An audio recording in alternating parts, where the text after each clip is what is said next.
Two women were in NHS hospitals at different ends of the country last month. In London, a Nigerian woman known only as Priscilla was featured in a BBC documentary, having £330,000 worth of treatment after having quads prematurely. Tragically, one died soon after birth, another soon after that, but happily two survived and are in special neonatal care units, costing £20,000 each. Priscilla ended up in the UK after being barred from entering the US and admits she won't be paying a penny towards her treatment.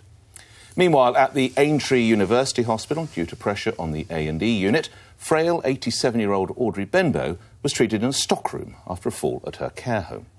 All of which makes this week's announcement about cracking down on NHS health tourism that costs this country hundreds of millions of pounds each year all the more welcome. Unless, it seems, you work in the NHS, as some medical organisations are totally opposed to it. Just what don't they get? It's a national health service, not an international one, and we're right to stop those seeking to cash in.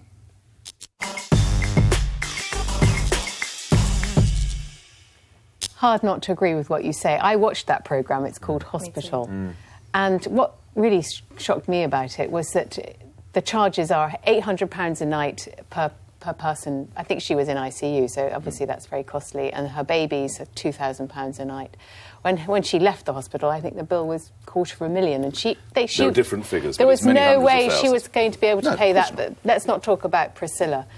The head of the BMA, the British Medical Association, has said, in theory, this is a good idea. Yep. In practice, it's a finger in the dike. And can I just run through a few figures on that, which is the NHS, our National Health Service, ran at a £2.45 billion deficit last year. They did make £2.9 billion efficiency savings, but obviously they didn't break even. On the foreign health tourism, I think the key figures are this. If you look at the EEA, the European Economic Area, in Switzerland, where you have reciprocal rights, where we can be treated free of charge as long as we are EU, because we are a residence-based service. We only actually recouped £50 million from the EEA and Switzerland, but we paid out £675 million. So my thought is this: charge when you can if people are not eligible for non-urgent care. But why don't we, I think you'll like this, tot up the bill that the EU owes us since our membership and claim it back from the EU as we leave, setting it against the £60 billion bill that we're going to be handed for leaving.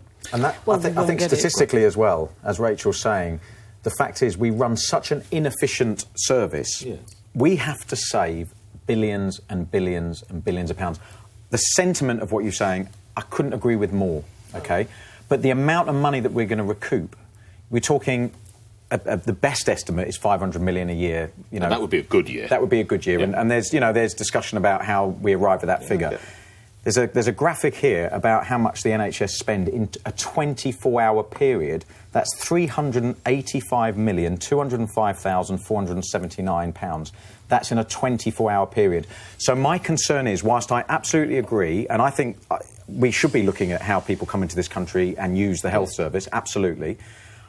Unfortunately, I do think this is a bit of a smokescreen in terms of what it's going to achieve, Nick. I think it's a sort of a government way of trying to sort of deal with the issue publicly, but the reality is it's going to have no impact whatsoever. It's actually going to put the people within the NHS under more pressure because they haven't got people there to go and collect the money. They don't know how it's going to work. They want to bring it in April. They've got something called overseas visiting managers who go around with chip and pin machines. Yeah, but there's like one for 4,000 patients. We're all talking like this ain't going to work. And we're probably right, it isn't going to work. But, we should have a will to make this work. Absolutely. Because, a lot of people who have come to this country for healthcare, they're willfully coming to this country knowing that they can't, won't, aren't interested in paying for healthcare. We agree on that. Yeah, that we are paying for. So what we have to do is change the entire system in a way that, you said this lady Priscilla went to America. Of course she was never going to get into America because their system works differently, as do lots of other people's, which is why we have to fundamentally change our NHS, because the 1940s model just doesn't work anymore. The population's exploded. We've got 1 million more over 65s than we had 5 years ago. We have got to face the reality that people are going to have to pay. pay, whether they like it or not. I would hope, Michelle, you're with me. I'd be surprised if you're not. Well, I've used that sentence myself, national health service, not international. Yeah. So I've used that. But then I watched that hospitals documentary. Now, this Priscilla that we're talking about, so let's be absolutely clear, she did not come to the UK to have quads. She went into labour at the airport. So she then became an emergency situation. Now, she was only at the airport in the first place because, she'd tried to get into the US, whatever reasons. But she was on her way back home. My point is, she was on her way back home. So she was on her way back home, and then she had this problem, so she was admitted as an emergency case.